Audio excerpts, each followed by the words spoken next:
وزیر اعلیٰ بلوچستان میر سرفراز بگٹی نے یورپی یونین کے تعاون سے پی پی ایف اور آئی ٹی سی کے زیر اہتمام سیمینار سے خطاب کرتے ہوئے کہا کہ 200 ارب روپے کے ترقیاتی بجٹ سے پاکستان کے 43% رقبے کی ترقی ایک مشکل عمل ہے۔ بلوچستان میں عالمی ڈیولپمنٹ پارٹیز اور وفاقی حکومت کی معاونت کے بغیر ترقیاتی عمل کا تسلسل ناممکن ہے۔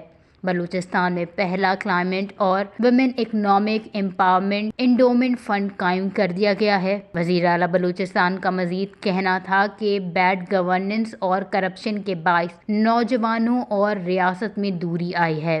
حکومت سے ناراضگی اور گلے شکوے بجا مگر ریاست نے کوئی گناہ نہیں کیا۔ میرٹ، بہتر طرز حکمرانی اور ڈائیلاگ سے نوجوانوں کو قریب لایا جا سکتا ہے۔ نوجوانوں کی ترقی کے لیے یوتھ پالیسی، روزگار اور کاروباری مواقع سمیت متعدد اقدامات کیے جا رہے ہیں۔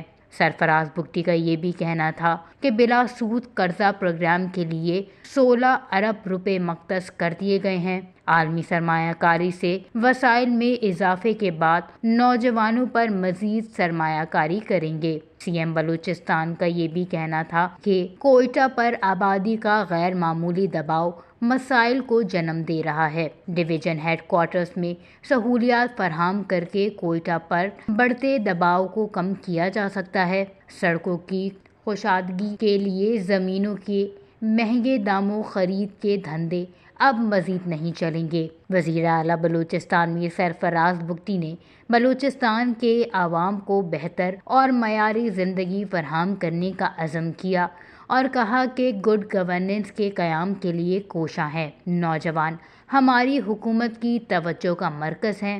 سرفراز بگٹی نے صوبائی وزراء کے ہمراہ اسمال گرانٹ سے شروع کردہ مختلف کاروباری اسٹالز کا معائنہ بھی کیا۔ وش نیوز، کوئٹہ، بلوچستان۔